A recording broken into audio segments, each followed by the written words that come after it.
pokoknya latar ceritanya gimana dijelaskan. Misalkan ada 2 orang siswa, ada 2 orang pejabat, itu lagi rapat di mana, itu adalah orientasi, menjelaskan latar belakang kejadian cerita. Ada yang mau ditanyakan dari orientasi? Ya, lanjut ya. Selanjutnya ada apa?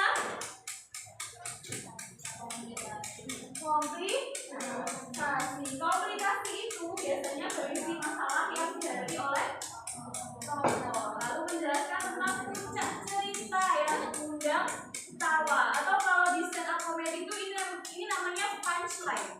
Jadi bagian lucunya itu ada di komunikasi ini, berisi masalah yang dihadapi oleh tokohnya. Jadi reka kejadiannya, reka adegannya itu ada di komunikasi. Terus ada apa? Evaluasi. Evaluasi ini adalah bagian yang disebut dengan koda atau pengambilan kesimpulan atau pesan moral yang ingin disampaikan oleh penulis. Misalkan ada 2 orang sedang rapat, terus ketiduran, terus orangnya bilang, tokohnya bilang, kamu tuh kok tidur terus sih, lagi rapat kayak DPR aja. Kira-kira pesan moral apa yang ingin disampaikan? Siapa yang berani jawab?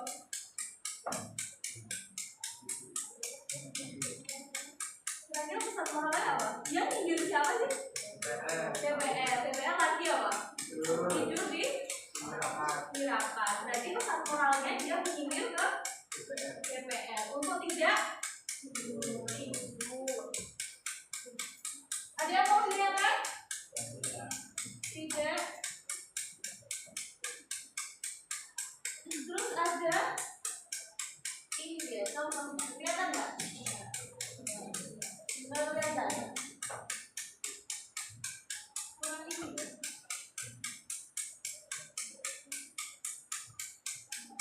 Pada saat jam istirahat, 2 siswa SMA sedang asik ngobrol di kantin. Nah, ini yang jadi tokohnya siapa berarti? 2 siswa, latarnya ada di kantin. Latar waktunya ada di mana? Jam istirahat. Yang sedang dilakukan apa?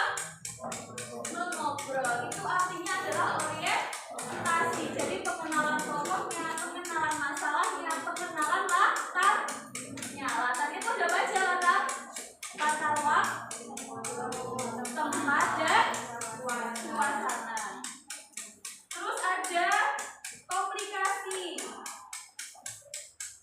Ini tokohnya ada Ani dan Maria. Aku tuh paling malas kalau ada acara keluarga. Loh, bukannya senang bisa ketemu banyak saudara. Kalau pulang kan banyak makanan.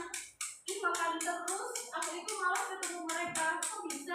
Soalnya pasti ibuku akan membanding-bandingkan dengan saudaraku. Terus diri atau omku akan komentar macam-macam. Emangnya aku barang dagangan apa? Dibanding-bandingkan dan dikomentar.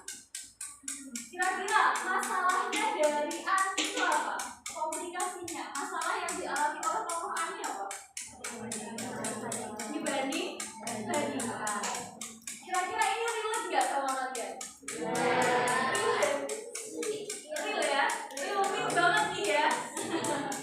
Nah, jadi sebenarnya teks anekdot itu nggak melulu harus nyindir DPR, nggak melulu harus nyindir presiden, atau nggak melulu harus nyindir-nyindir orang-orang yang sangat jauh dari kita. Jadi kita bisa menyambungkan dari kehidupan kita, latar belakang keluarga kita, atau hal-hal yang kalian alami di sekolah itu bisa, atau ya keresahan-keresahan yang kalian pikirkan di otak kalian yang mau kalian kritik itu apa. Jadi nggak melulu harus mengkritik DPR atau orang-orang yang pejabat-pejabat itu ya. Jadi ini dia mengkritik siapa sih sebenarnya?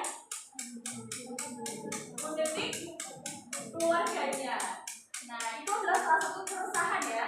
Keresahan dari si siapa? Ani berarti ya. Jadi Ani ini resah karena dia sering dibanding-bandingkan. Terus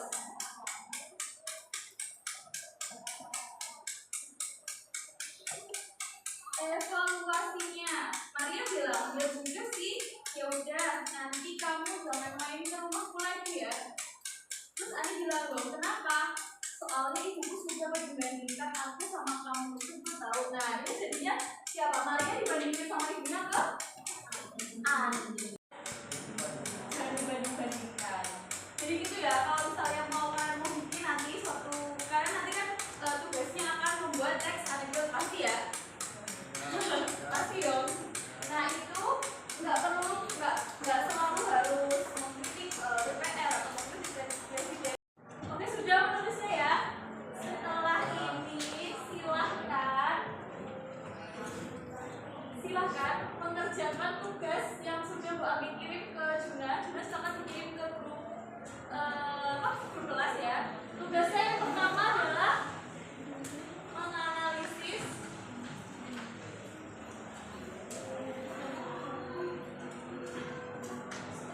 Jelas? Sebelum kita mulai mengerjakan, silakan semuanya HP tutup dulu.